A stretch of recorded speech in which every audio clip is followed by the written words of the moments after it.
Good evening, Facebook, and welcome to Deep Conversations and Transformations. My name is Lynette, and the reason or intention behind these interviews is that so everyone involved positively transforms. And tonight I am joined by Francesca Dello. Francesca has been touring Europe in a camper van, and she's doing this for a year. She's an amazing, incredible human being, and I can't wait to get her on. She is a freedom coach, and she really shares her passion. Oh, here she is now. Now, something happened earlier. We were testing to see if it would work, and I put my lives to just me and her, and then it happened again. So come on, at last. We start again. This time hello, with the Lynette. audience. Welcome, Francesca Dello. Nice. I'll have to say that again in my Italian accent. Perfect. Welcome, Francesca. I didn't quite get you. all your everything you're up to, but we'll cover that in this interview. Yes. So let's see what we can get out of me today. let's see what comes. Yeah, how are you tonight? I'm great. Welcome to my cozy home, pizza van. I've spent the afternoon in Rome. I am in Rome. Amazing. And I just got back literally just to get ready for this, and I kind of made a little effort for you and for you all watching. Good. Thanks. And what kind of camper van is this? It is basically, it's a Fiat Ducato van. Uh-huh. Sometimes I hear myself saying it's like, the ambulance, which is probably not the best reference, but it's the size of an ambulance, and it's let me see if I can just quickly show you. Oh, that's going to be a bit tricky, but yeah. Oh, hold on. No, amazing. You can't really see. We can see a little bit. So a little bit. Do you have a toilet in there or not? I have you have a to park toilet. up. I have a shower. You have a toilet? Mm-hmm. Amazing. Toilet, shower. You have a shower? I have a shower. That's excellent. There are rules for the toilet. Yeah. Only. Only a number one. Yeah. Okay. So what, you're like local coffee shop? Oh. Yes. No, I haven't No. experienced that yet. I normally find, I think I'm so in control of my mind and body that I can manage that quite well. Yeah, amazing. So how long have you been in the camper van? How long have you been touring Europe so far? It started exactly on my birthday on 28th of September. So yeah, take notes. My birthday is 28th September. Okay. Yeah. And I started in Durham, which is where I picked up the van. Next to Newcastle. Yeah, that's right. The company that manufactures these beauties are based in Durham, and I picked it up there, and then that's where my tour started. Amazing. So where have you been so far? Okay, I'll try and cover it quickly, but I started with Scotland because I was up there. And so I went up and I wanted to do the North Coast 500, so I did that. Wow. I mean, it was beautiful. Yeah, it's amazing up there. Oh my God.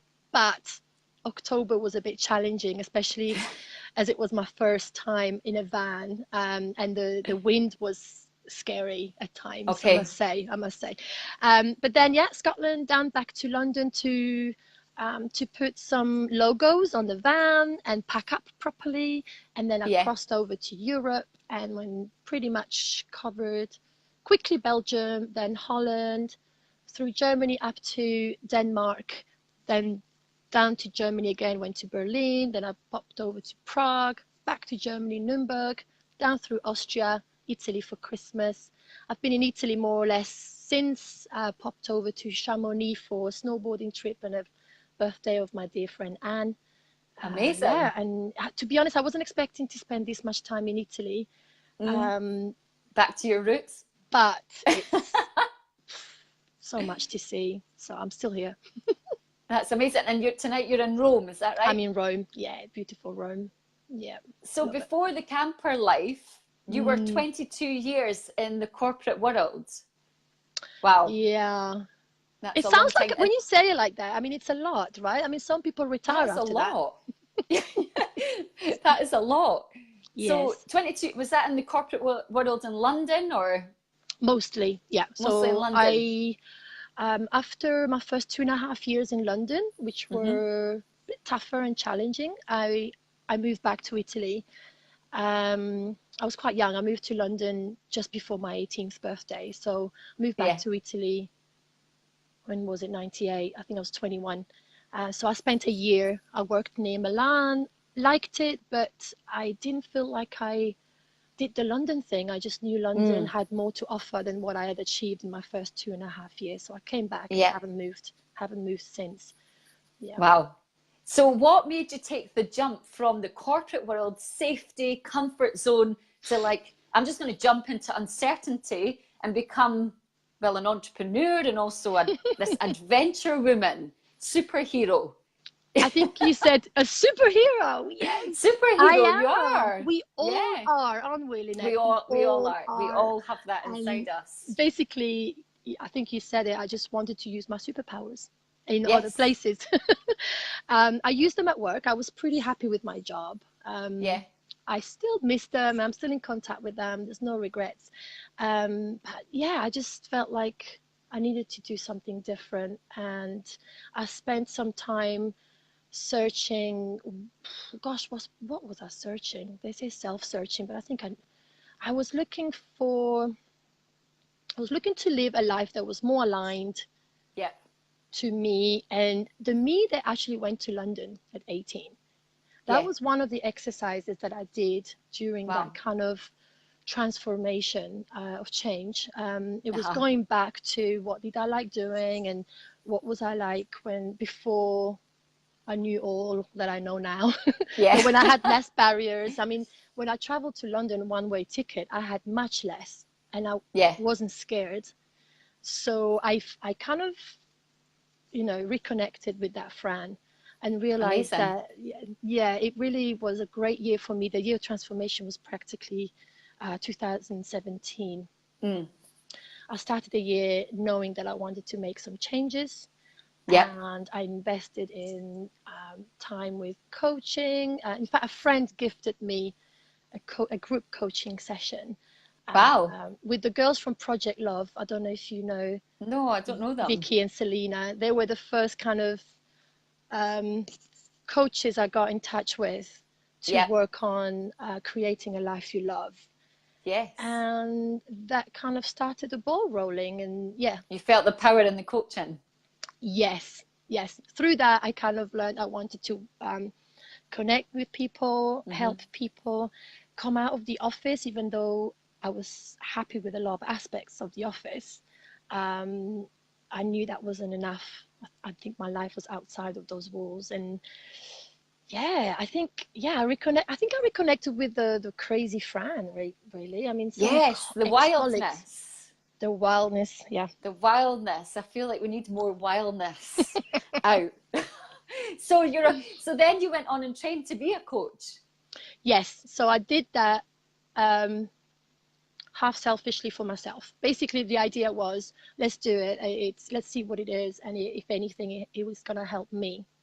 And it did. It did. Through the coaching course, I continued that kind of research, basically, and that's when I got my courage to plan a big change. I mean, to be honest, there's so much to mention. You know what it's like, the change, for me anyway, it wasn't overnight. For me, it's not like, here I go, boom. No, exactly. Exactly. Baby steps. Baby steps and planning. Pulling away the identities that you'd built up. Oh my God, you mentioned identities. I think that's probably the most difficult thing I had to cope with. With the transition, because of the transition from office to nomad. It's the identity. Letting go of who you believed you were, and then you're like, shit, who actually am I? When people ask me, so who are you? Well, up until recently, when I really noticed I was doing that a lot, people ask me, oh, so who are you? What do you do? I would actually go back in time and say, oh, I used to be head of company secretarial for an oil and gas company, boom, and now I'm in a van.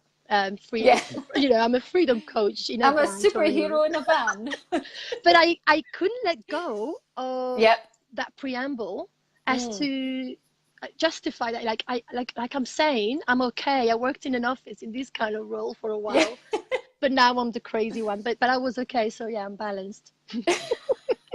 can be okay if I want, if you Yes. want me to. I can be put in a box, but actually I can Exactly. also be wild and live in a Yeah. camper van. I But think now I like the camper van one better. yeah, I've dropped the initial bit now. I don't say it. It's interesting. Good. It's interesting. The reactions are different. I just test with people because I meet quite a lot of people on the journey. So I test them. Yeah, it must be fun. It must be so fun, your life. I'm having so much fun. But you need to be in the right mindset Of course, to yeah. have fun, because I actually laugh at misfortunes. I just when SHIT happened, I just added to the laughing pot. So I think that's key. You know, when you've got obstacles in your life, or you are behaving in a certain way and you're getting frustrated, it's if you can start laughing at yourself or laughing at the obstacles yes, that once maybe were really frustrating, then it just shifts the energy. absolutely, and it actually then attracts a solution. Yes. It's true. It's a fact. Well, that, you know, I was talking about it this week in my classes, talking about, you know, uncertainty is where creativity kicks in. If you allow it, if it becomes your ally instead of your enemy, it's Yes. amazing. You Yeah. start to get really creative. Well, we're both massive fans of Tony Robbins, and one Oh, of the yes. things we can't not mention him. And one of the things I loved, again, that I learned during that kind of research that I was doing, were the 6 needs, the basic needs. And Yes, that's when yes. he gave me that comfort that it was okay to up the uncertainties. Yes. So for Yes. me, this from certainty to uncertainty, it went like this. And I Yeah. thought it's okay.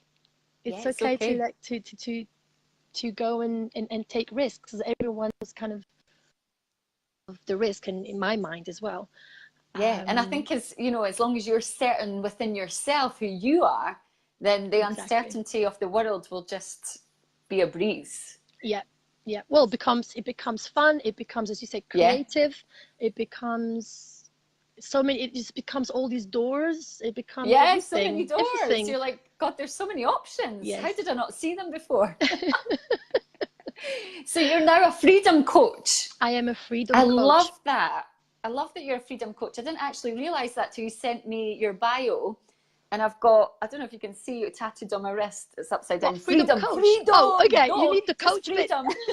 No, no, you're the freedom coach. I'm just the Yeah. freedom. So Freedom. what does freedom mean to you? Like, describe freedom to you. Gosh, I'm just gonna step back to coaching again, because I spoke to a lovely coach a year ago when I was trying to figure out what to do with Gr8fool, Yeah. and she, the coaches kind of listened, don't they? And I was babbling Yeah. on, blah, blah, blah, blah, and she goes, "You keep saying the word freedom and free, and everything you talk about is based on freedom." It basically, I was talking again, sorry, freedom is quite subjective, isn't it? It's not just living in a van. I mean, for some people this is hell and jail, isn't it? Jill.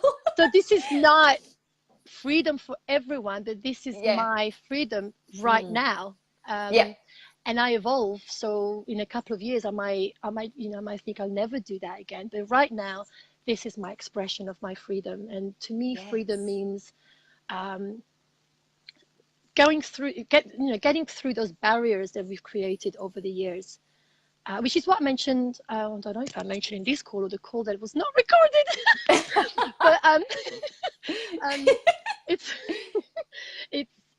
I did mention it here. It's reconnecting back to the Francesca, Yes. the 18-year-old, the 17-year-old, even further back, further back to what I enjoyed playing with, what I was like.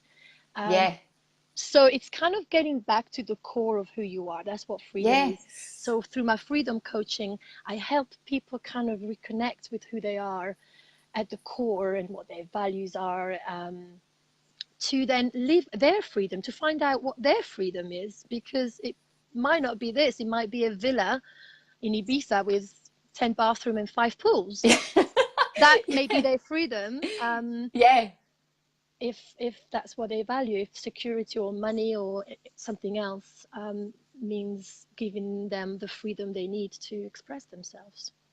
as who they are with authenticity. And I think that's so true. It's like, I remember before I got this tattooed, thinking I just want freedom. I think it was really just freedom from my mind, because I had a crazy negative mind, and it was like, how do I get rid? How do I jump away from me? Yes. And then I think once you start to train the mind, you realize that the freedom's always been there. It's deep within you. Absolutely. That's it. You can feel free. And the moment that I felt that freedom, I was like, wow, like this ecstasy, like moment, like, oh my God, it's here. I'm already free.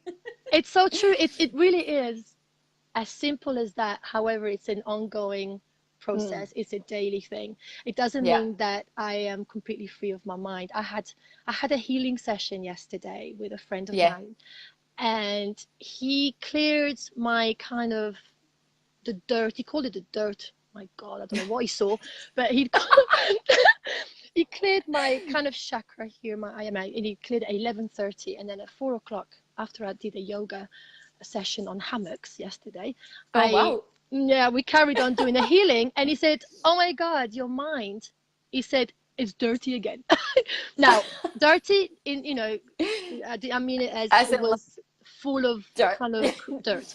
Not like sexual thoughts. No, well, maybe a few in there. No, I don't think. Yeah, maybe a few. The hammock gave me some crazy ideas, but yeah. So he was cleaning you up again. He had to clear up again, and it's basically, no matter how much work you do, I don't know anyone who's kind of got it and lives by it every second of the day. Unless you have a gold aura, kind of around your head. I think it's an ongoing process, and that's what I love helping people with, kind of finding the tricks that help them tap into that kind of freedom, because every day we get reminded by media, friends, our own mind, everything of every day of we're new triggered. barriers every day. Triggered every day. And it's, it is amazing. It is a practice. You'll sometimes, I don't know if you've found this, you'll find yourself thinking, oh God, I'm really good just now. So you kind of let the meditation slip, you let all the tools slip, and then one day you're like, shit, I feel crap. What's going on? I need everything. And you're like, again. okay, I need all my tools again. So it's like continuous practice every single day. Yeah. Committing to yourself. Yeah, but it does become easier, doesn't it, Lynette? I mean, for example, one of the things I've become kind of addicted to, and it just comes natural, is the gratitude mindset. It's actually ridiculous how grateful I am every second. It's become annoying for people. Not annoying for me, because you say in your bio that you now share positivity, passion, gratitude, foolishness through writing and speaking. So tell us about your writing and speaking then. Oh gosh, so a bit like my transformation, my work in my business is also kind of evolving gradually. Again, it was an overnight product that I started selling. I needed to kind of step into that role slowly, and I still am working on it.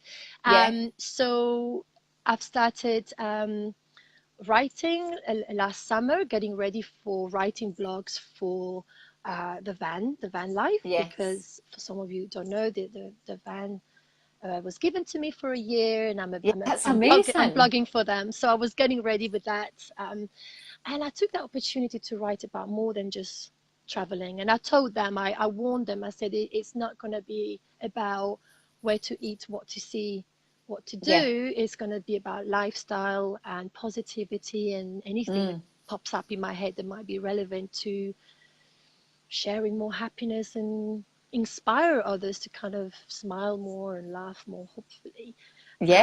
So I enjoy writing, and I've started sharing my blogs with third parties, and at the moment I share with Boss Babe and Rebel Society, and whoever wants to post them. But they're available on my Gr8fool.com site. And the speaking has been mostly a couple of events, a couple of courses online. But the schools, amazing. Speaking at schools, it just high schools or primary schools? secondary school. Secondary school, yeah. That's high Um, school in Scotland. But yeah, yeah, secondary but school, yeah, primary that's as right. well. Primary, like 10-year Amazing. olds. Wow. So that's my son's age. So tell me what you do when you go into school. What do you talk about? Well, okay, so let's warn. Okay, so it's at the moment. I've done it in France and Italy, and Wow. the entry point, because I'm not a qualified kind of teacher or anything like Yeah. that. My entry point to get into the school was the mother tongue English. So what we've done is talk to the English teachers and see if they were interested in me talking about what I'm doing in my travels and my adventures in mother tongue English, and Amazing. share that experience. And then I've used that to chuck in some positivity, happiness, and some tips, That's life tips, amazing. unofficially. Yeah. But that's kind of opened new doors now, Lynette. So I'm in touch with a school in London now for potentially a 6-week course in Woo. October, an hour a week, and that's just making me feel more and more confident about wanting to kind of do that That's more. amazing. They'll be your best audience, by the way, because I see when I first done the kids meditation course, I went into a school and volunteered for 6 months. And Fantastic. sometimes they were a tough audience.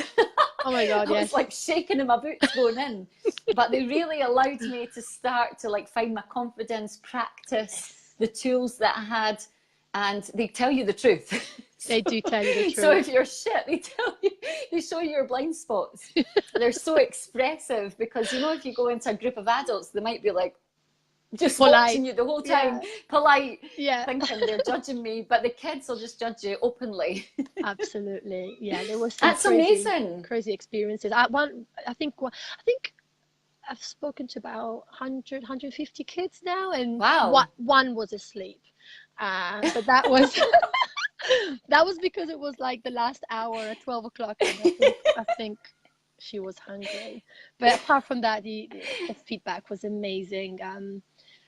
Just, I don't know, I came out kind of, I don't know, I was feeling so high. From the feedback, the hugs, the wanting, can I come with you? And the questions they asked, and everything was exciting. So it's kind of strengthened my wish to work with children and education institutions if possible. But also corporate. I'd love to work with corporate institutions as well. The big vision is to kind of hopefully work with schools and corporate to be part of that change. There is a change happening. And be part of that change of introducing more policies and more, not policies, what do you call them, more, there you go, can't think of what it now. I think means to kind of become more productive and happier in a workplace as well, kind of close that gap between corporate workers and corporate escapees. Like, why do people want to leave? And can we not just do it? Can we not find a happy medium? So get rid of the 9 to 5 and get people like working in a way where they feel really inspired, motivated and passionate. Say that's on the roads, the business is going to start to fly and the people are going to be happier. There's going to be no mental health, like, hello. Absolutely. So I encourage your movement.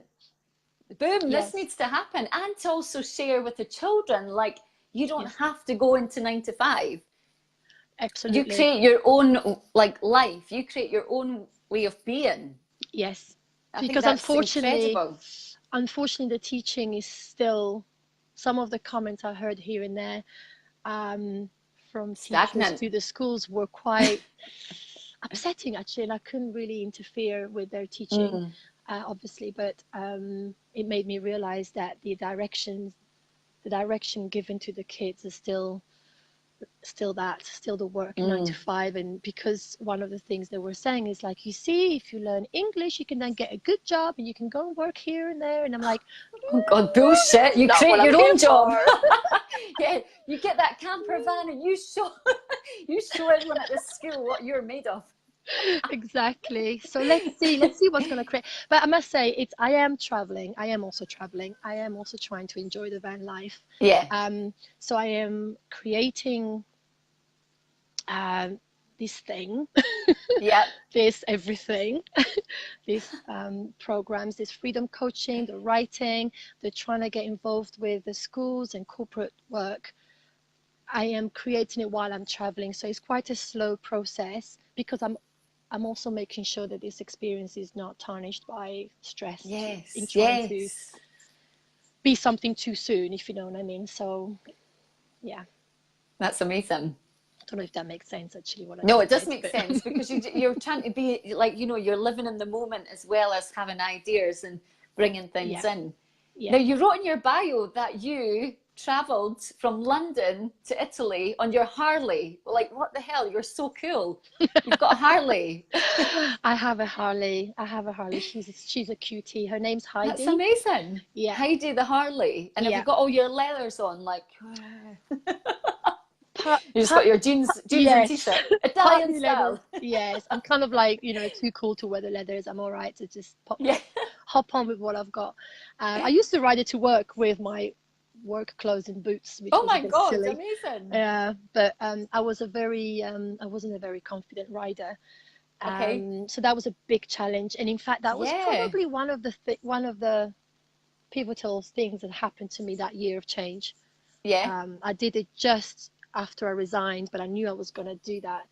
And doing that solo trip of riding the bike when I was still scared of riding Mm. solo for 5, 6 days through Europe gave me the courage and also the love for it. I Yeah. fell in love with me really. I thought I was pretty cool Yeah, that's so and cool.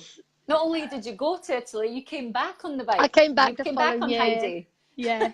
I was like, I'll take her back. You know what it's like? You do something crazy that you think you can never do, and then it Yeah, becomes like, yeah, I'll take her normal. back. I'll take her back. Yeah, because you push through that comfort zone and you're like, actually, I can do Yeah. this now easily. Yeah. That's amazing. Not so easily, but I can do it. I can do Yeah. I'm it. still a slow rider. I still basically get overtaken by all the trucks on the slow lane. That's me. But But that doesn't matter, does it? It's like, you no. know, if you're still going forward, who Yes. cares who's Thank you. overtaking you? Yes. That's what I'm going to tell the next people that wind me up about it. I was protected Yeah, by the trucks. I had trucks in front of me, one behind and one next to me overtaking. So I felt like I was kind of cocooned. amazing. I was safe. Yeah, and it doesn't, you know, they say that it doesn't matter how slow we go at something as long as we keep going. Yes. Then No, you're on but your way. jokes aside.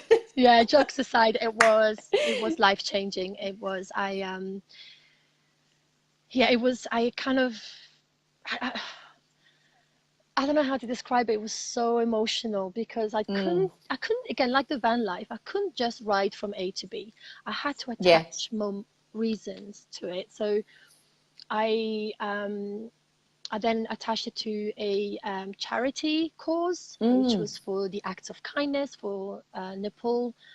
Oh, yeah, There yeah. was a flooding, so I managed to raise money, and my friends and people following me, I put in a lot of money in 5 days. Wow. Yeah, and then I wanted to do volunteering on my journey, even though I only had 5 days, and I managed to volunteer in Calais for a kitchen for the refugees, and then that's when I tried a school talking. That was just me volunteering some kind of my time, Wow. and so it became a journey of really just a journey of inspiration for what was coming Journey of next. kindness as well. Mm, So then mm. you went to Nepal. And then, yes, I resigned. The moment I resigned, I didn't know what the heck I was going to do. And Mm. my employer was quite worried, I think. Someone said management's worried. They thought I lost the Thinking there was plot. something wrong with you. Yeah, Yeah. yeah, yeah. Well, maybe there was something wrong with me, which I was happy to embrace.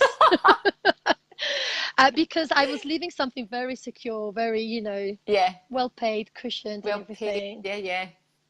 The And lot. they're like, is she crazy? She's crazy. She's crazy. And I Yeah, was very lucky. she's alive and free now. Um, yeah, and I wasn't sure what I was gonna do, but again, I left. Well, I resigned. I had 3 months' notice, and I Hmm. resigned. And my friend Justin, whom I know, Yeah, yeah. yeah, Well, Ali talks about Justin quite a mm, lot. I don't think we've actually met yet, but you've yeah, not met wonderful him. guy. A wonderful guy, literally just wanted to put together a team of volunteers to go to Nepal. So he contacted me and he said, when are you finishing? And I said, well, 11/11 will be my free day, because I'm quite a big fan of 11/11. Unfortunately, it was a Saturday, so my last day was going to be the 10th of November. But 11/11 was going to be my first free day. And he said, right, okay, we'll get that project in Nepal starting then. Can you be there on 11/11? I'm like, whoops, I'm going to have to take my last day of work off. So I did. I took the last day at work off, and I worked my last day at work was a half day, and then I flew that same day to Nepal. And how long were you volunteering in Nepal for? Not long enough, because it was so amazing. It was a 10-day project. It was overwhelming, but it was enough, I guess, to learn a lot from it. And we did a lot, and we raised a lot of money, and we helped with the construction of a new school for kids that lost their school during the earthquake. And then from there I carried on traveling. What was your biggest takeaway from Nepal? Oh, emotional. Just everyone was smiling, everyone was so kind, and they had so little. The kids' eyes and smiles, they were so grateful for what we were doing, and jolly, and oh my God, it was just like, how could you be unhappy with anything when these guys are just so grateful for these little things? Just so embracing life. That's amazing. And then the teamwork was insane. We still bond, and in fact, hopefully we're going to arrange a reunion amazing this year. I've popped over to see quite a few of the teammates during my travel. Yes. Yeah. So are they from all over the world, or Europe and stuff? Mostly Europe. So I went to see a friend in Amsterdam, and then I connected with two girls in Milan, a couple of others I knew before. Oh my God, John from Scotland. He saw I was traveling in Scotland. He said, oh my God, you're here. So I stayed with them as my van life started. Amazing. So, a great team. Friends for life then, Friends for life.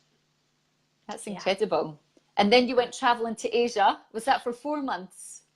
Altogether, it was 4 months away. Oh, okay.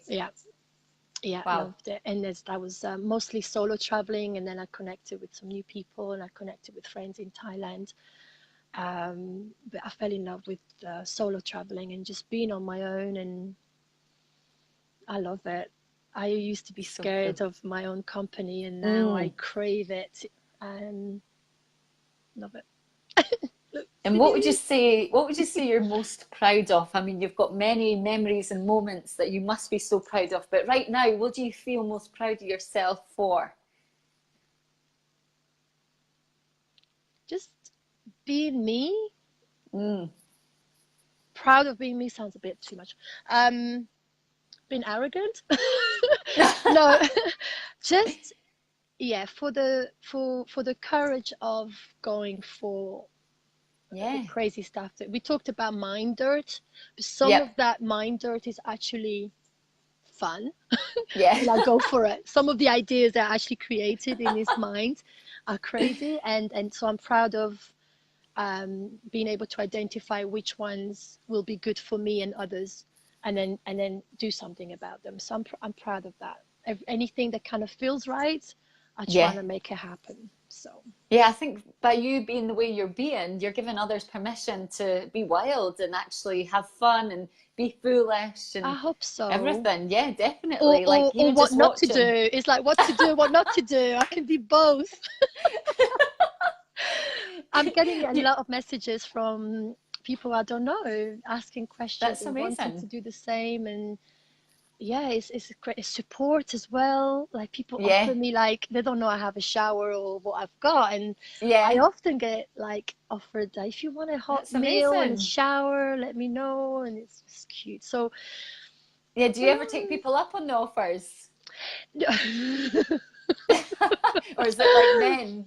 No, they tend to be genuine offers, but I normally miss them because I actually move often. So the most I've stayed in a place was maybe 4 nights.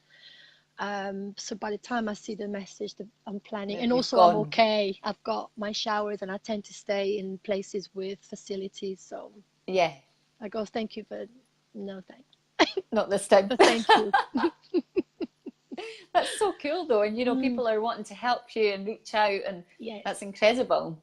Yeah, it is And I beautiful. think I don't know, I've seen that Jill had wrote a message earlier, and she's thinking about going touring with her Yes. family. So I'm guessing maybe you inspired her a little bit as well. I hope so. We connected, so we spoke. Yes, Yes. that's so I cool. can't remember if she said if I inspired or not. I'm not going to take credit for that, but maybe I think she did. Somewhere, I'm She did guessing. say, but Yeah. maybe at least she saw, or she can see that it is possible. And I Yeah, do it's meet a lot of possible. families, by the way. I know I'm traveling Yeah, solo, but there are many families traveling out there with. In fact, I with met children. well, she looked so young. I'm going to say girl with 4 kids from Oh, London. She's wow. here in Rome in a campsite, and I'm like, oh my God, you're so good, and the kids were so good and well Kids will be so behaved, and happy. yeah, Yeah, yeah, out in nature all the time. yes. So thumbs up for van life or whatever, Thumbs up. whatever it is that Hmm. That inspires you makes you to, feel free. it makes you feel free. Normally, however, it is nature and kind of Yeah, somewhere where you can be you. So if you feel like where you are, it might be an office, but it might be yeah, an office that allows you to be you and give your best, which is totally fine. I don't dismiss office work at all. But if yeah. there's anything there that makes you feel like you're not being yourself, or you're working towards something A that actually goes constraint. against your constraints or goes against your values, Yeah, watch out. It yeah. might turn into a regret that we don't want any regrets, but might turn Yeah, into a and it's big not life worth your lesson. health. Yeah, it's not No, worth your health. Our bodies, our minds, everything's so connected. It's yeah. about being happy. We only have one life. Yes, yeah, yeah, yeah. And So what? yeah, I mean, it No, tell doesn't, me, tell me. no, it just doesn't, as I said, it doesn't happen necessarily overnight, although there are people that Mm, do make it happen overnight and work on the road or whatever it is and make it happen. yeah. There's always a way. For me, it was planning. I needed to plan it in a way Mm, that gave me some security, finance, income, and some ideas of what I could do on the road other than just travel. yeah. So what would you like your legacy to be? Now it's a huge question, but I love to ask it. Just go with your heart. What would you like your legacy to be?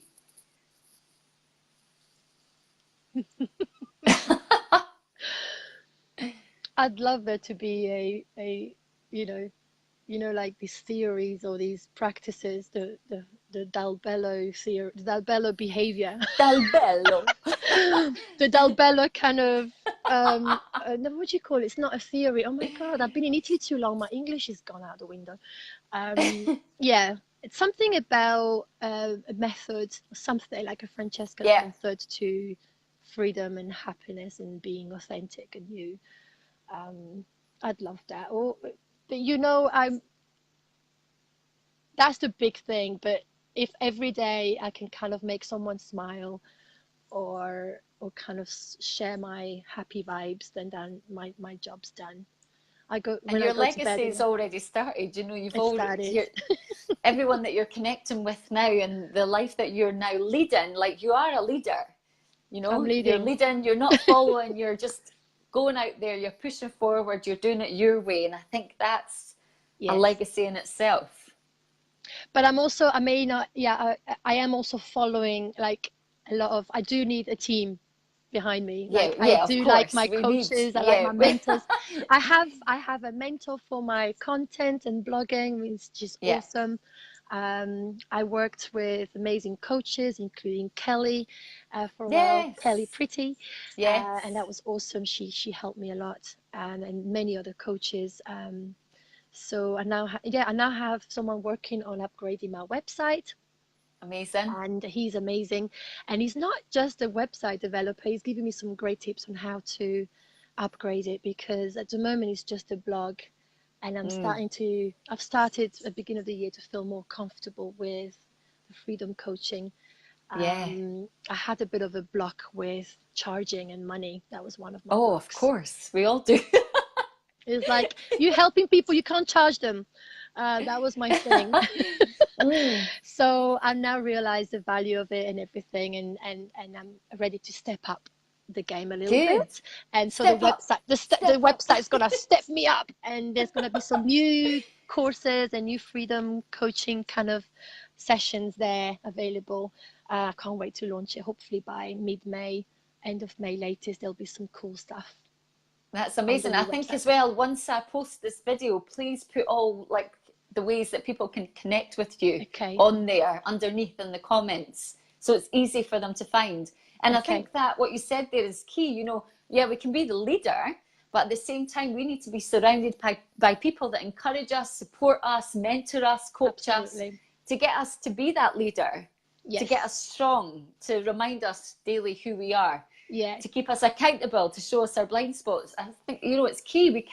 We're not an island. We need you need help. Someone to, because we also, you know, they help you kind of see things better, you know. I mean, if I hadn't started, so when I did that, you know, as part of that transformation in 2017, one of the things I made sure I was doing differently was to connect with more and more people that were kind of, you know, mind-like people that were sharing similar craziness, and so you feel less crazy, less foolish. It becomes normal. You feel like you belong to all the crazies. yeah. One of them that I might be worth mentioning was Denise Mortimer, and she did a talk about happiness, and her title at the time, she's now changed it, I think, she was a happiness coach. And I'm like, see, it's possible to be called happiness coach. And she gave an amazing talk about that. And again, that was another, you know, all these people I kind of allowed in, gave me little tassels to build. Grateful.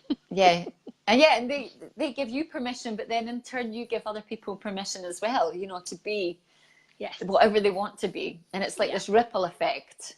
Yes. And if you think it's impossible, then let's take the challenge on. Come on. Make it happen. So what would you say, give us like 3 tools or techniques or anything, or a book that you just love that really changed your life in some way, before we sort of wrap up. Any information or oh my God, to help people to grow and expand, because people out there are always looking for like new ideas. I'm mentioning the same thing again, but I love the exercise of time traveling, you know, when you kind of meet your younger self and meet your older self. I always like that exercise, and help people talk through that. But you can also write yourself a letter to your older self or a younger self, which always brings out some interesting stuff.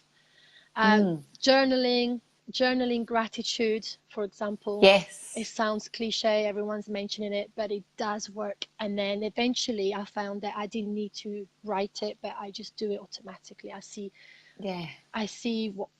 it before it even happens, what I'm going to be thankful for. That's how crazy it's become. So journaling for sure. And just reconnect with what makes you feel alive. What does make you feel alive? Don't be shy. It might be something completely unrelated to everything you're doing today, because you've blocked it so far inside you that you can't even see it anymore. So just meditations, you know, you run a great meditation, sometimes let you kind of open up and don't block it, just allow it to come out. And the worst case scenario is you don't do anything about it, but go see what it was and try and connect. Get curious. Get curious, get playful, get crazy, get grateful.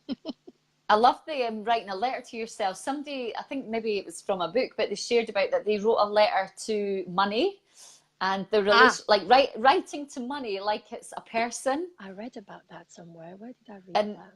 It's so powerful. It's like, because obviously, well, I believe money's just energy, but we put so much emotion on it as human beings, and it can affect us in many areas of our life, if not all areas, if we allow it to. So if you can write a letter to money about how you've been feeling over the last few years, and then burn that shit. Yes, that's one thing. In fact, like you just said, my way out of that block